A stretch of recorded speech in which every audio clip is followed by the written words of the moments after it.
endorse artis atau selebgram, atau kita beriklan dulu? Ini jawabannya.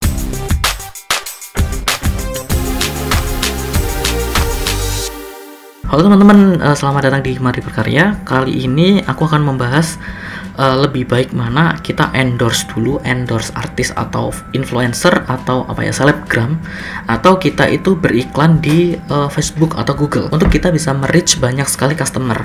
Biasanya kan orang itu ingin instan, ingin cepat. Kalau misalnya mereka ingin jualan sesuatu, tapi mereka itu ingin sekali jual langsung banyak orang kayak gitu. Salah satu caranya memang adalah endorse artis atau endorse selebgram atau orang-orang yang sudah terkenal. Tapi ada satu cara lagi, yaitu beriklan di Facebook, beriklan di Instagram, beriklan di Google, beriklan di YouTube. Sebenarnya kita itu lebih baik pilih mana sih, endorse atau iklan? Nah, sebelum masuk ke videonya, jangan lupa untuk klik tombol like-nya, kemudian subscribe video ini dan nyalakan notifikasinya biar kalian tahu kalau misalkan ada video baru tentang bisnis online, kerajinan tangan, dan lain sebagainya di channel Mari Berkarya ini. Thank you. Sebenarnya seperti apa sih endorse itu? Endorse itu ada banyak teman-teman. Jadi kalau dari cara pembayarannya, biasanya endorse itu ada dua macam.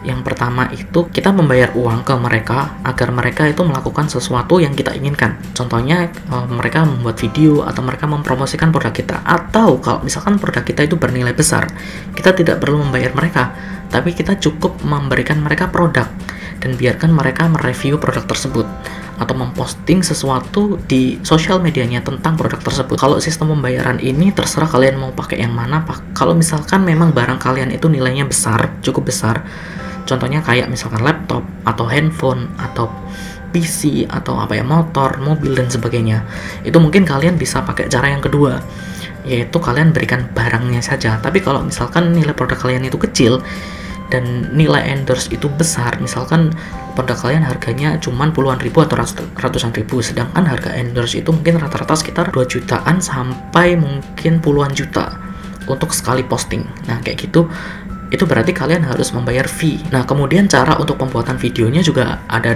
dua macam. Kita bisa merancang sebuah video atau foto di mana artis tersebut nanti akan memerankan sesuai dengan apa yang jadi konsep kita.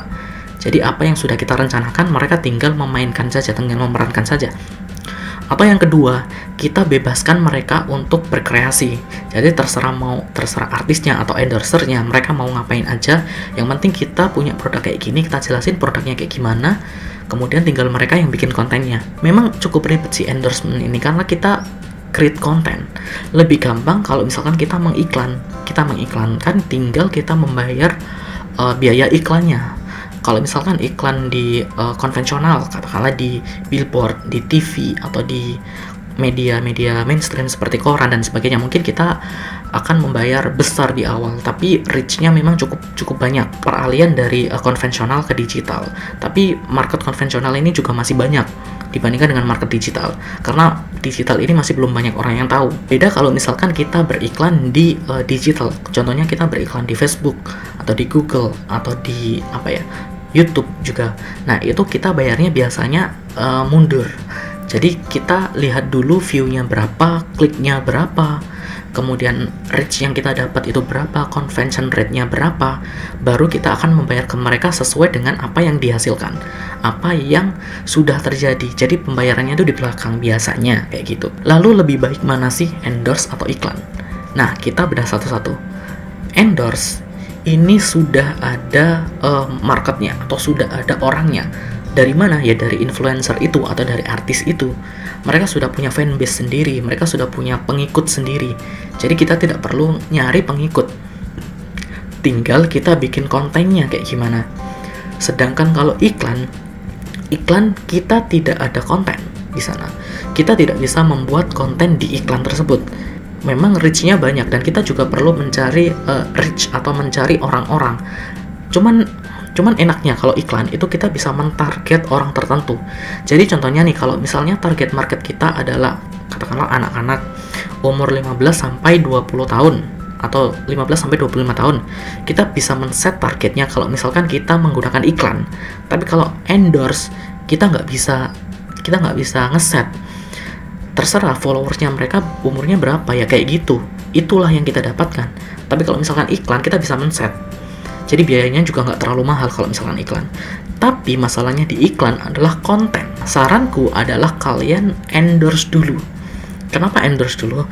Karena endorse ini kalian membuat konten, video atau foto di mana itu ada satu public figure atau artis atau endorser yang itu terkenal, itu sudah diketahui oleh banyak orang. Itu salah satu kelebihannya. Jadi kalau kalian bisa meng-create konten tersebut, baru kalian gunakan di iklan. Endorser itu jangan mencari reach, jangan mencari customer, karena biasanya follower-followernya mereka itu concern ke artisnya, bukan ke produknya. Dan biasanya artis ini juga endorse atau menerima endorse dari banyak orang. Jadi itu nggak akan valid kalau misalkan kalian berharap penjualan dari sana. Mungkin reach kalian akan dapat banyak, kalian akan dapat banyak DM, kalian akan banyak dapat chat untuk tanya dan sebagainya. Tapi kalau untuk penjualan kurang maksimal kalau di sini. Mungkin untuk brand awareness nggak masalah, tapi kalau untuk marketing atau sales jangan menggunakan ini. Dapatkan kontennya dulu ya. Di endorser ini kalian buat kontennya kayak gimana sebagus mungkin kalau bisa, baru kalian gunakan konten ini untuk iklan. Di iklan kalian bisa targetkan orangnya. Seperti yang sudah aku jelaskan di video ini, cara mencari customer terbaik di Facebook. Jadi kita bisa mentarget nih, conversion rate di iklan ini itu akan menjadi sangat besar kalau misalkan tujuan kalian sales. Apalagi didukung dengan konten yang bagus, konten yang sudah digunakan atau dipakai oleh artis terkenal atau endorser terkenal kayak gitu. Kalian bisa mencapai reach yang banyak dengan itu. Kayak gitu teman-teman. Jadi endorse atau iklan mending pakai dua-duanya. Tapi saranku kalau misalkan kalian tidak punya konten, kalian endorse dulu biar dapat konten.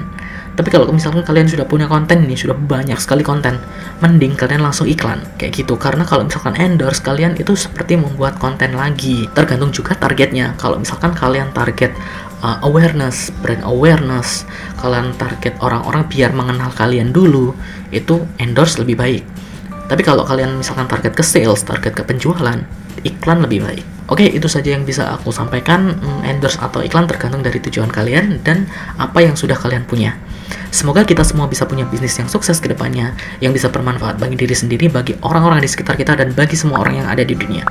Karena kami percaya bahwa orang Indonesia memiliki kreativitas untuk membuat karya yang berkualitas. Tetap belajar, terus berkarya, dan selalu bersinergi. Mari berkarya, ini karya kita. Subscribe.